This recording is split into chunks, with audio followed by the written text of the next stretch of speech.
जी की, तो उन्होंने खुद बोला था कि अपनी आत्मरक्षा के लिए सबको शस्त्र रखने चाहिए।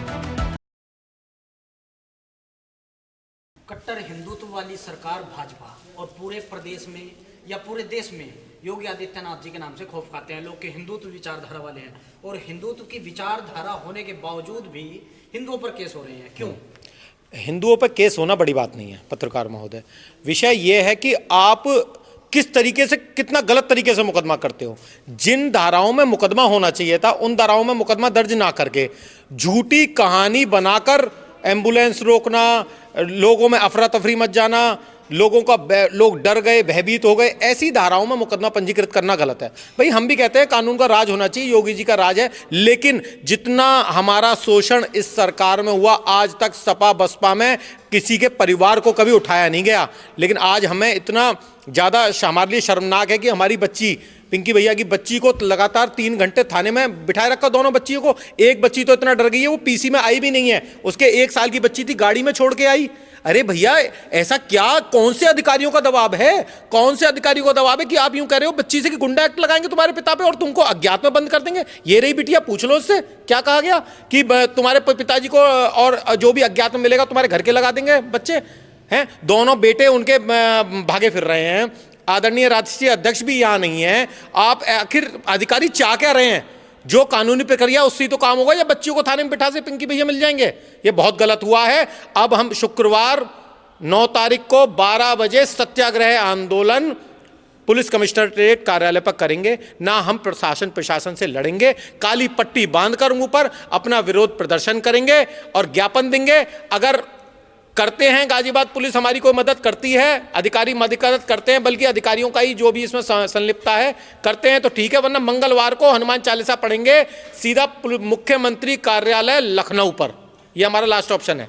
उसके बाद हम वहीं पे आत्मदाह कर लेंगे अगर हमारी कोई मदद नहीं हुई तो। तलवार बांटी जा रही है, तलवार क्यों बांटी जा रही है? कल जो है दूसरा संप्रदाय तलवार बांटेगा, वो आपसे रक्षा के लिए तलवार बांटेगा। ये तो कानून पे भरोसा नहीं रहा ना। हमने तो ये कहा ही नहीं ना कि भैया हमने वो किसी संप्रदाय को मारने के लिए तलवार उठाई है। हमने तो बहन बेटियों की सुरक्षा, बहन बेटियों को का जिस प्रकार से देश में शोषण हो रहा है लव जिहाद के नाम पर, उसके लिए तलवार की बात करी है। और भैया पाकिस्तान में, बांग्लादेश में हमारे हिंदू बहन बेटियों को कितना बुरी तरीके से मारा जा रहा है। भाइयों को, 4 भाइयों की हत्या हो चुकी, लेकिन सरकार सोई हुई है। हमारी भारत सरकार कब जागेगी, कब सोचेगी उन बांग्लादेशी हिंदुओं के बारे में? भैया हमारे पास लगातार लाखों लोगों के मैसेजेस आ रहे हैं, कॉल आ रहे हैं, वो कह रहे हैं भैया हमें अपनी सुरक्षा के प्रति डर लग रहा है। इस कारणवश पिंकी भैया ने ये कार्यक्रम रखा जिसके तहत ये तलवार बांटी गई थी। अगर तलवार बांटना गलत है तो पुलिस वैधानिक कार्रवाई, सही कार्रवाई करे ना। ऐसे थोड़ी आप अपराधी घोषित कर दोगे, गुंडा एक्ट लगा दोगे या फिर जिला बदर जैसी कार्रवाई करोगे। है बच्चियों से आप इस तरीके की बात कर रहे हो?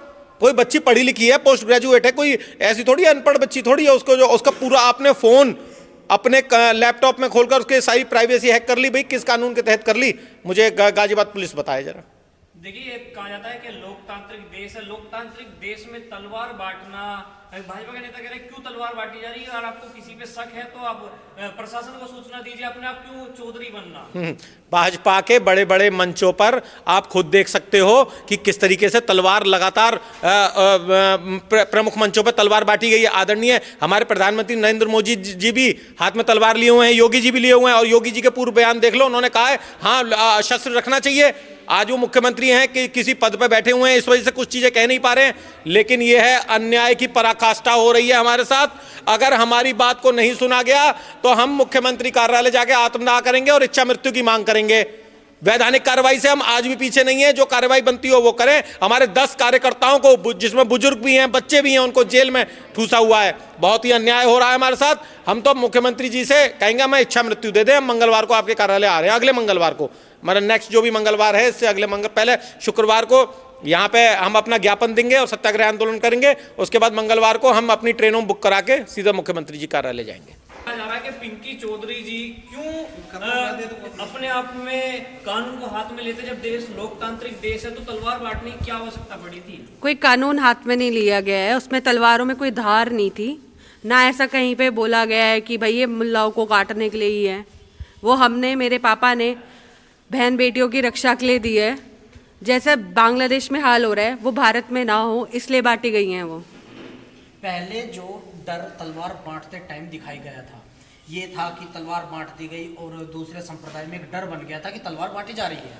कहीं ना कहीं उन्हें लगता था कि उन्हीं के लिए बांटी जा रही है। पहली बात आज तो उनको खुशी की लहर है। डर नहीं था, उनमें डर नहीं है। अगर आप जाके देखोगे ना वीडियोस, बहुत बहुत बहुत सारे हैं, सोशल मीडिया पे जाके देखो कि उनके और क्या क्या बयान आ रहे हैं।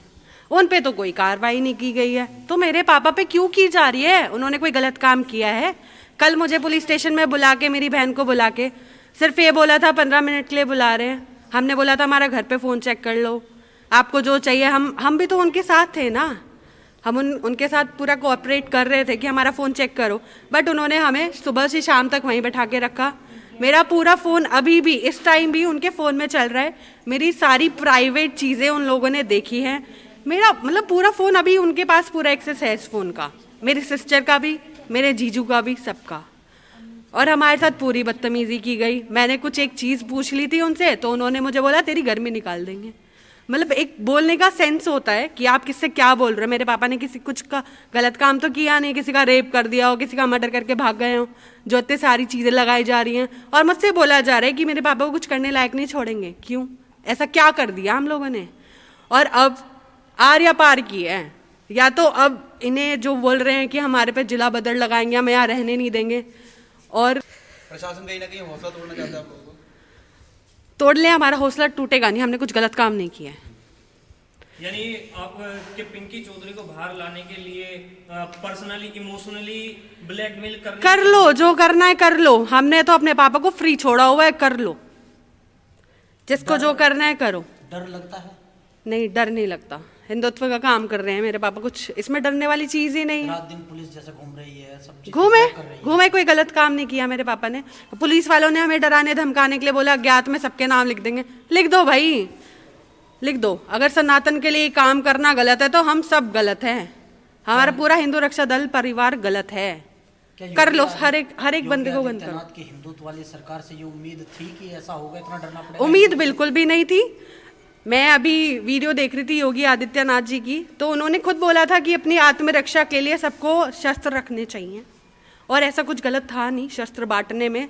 और जो सही धारा है वो लगाओ ना। पुराने अभी ये चाह रहे हैं अरेस्ट करके वापस पुराने केसेस खोल देंगे, फिर वापस वही सब चीज़ें फंसा रहे हैं ना। जो हिंदुत्व के लिए लड़ाई करता है आदमी, उसे फंसाया ही जाता है।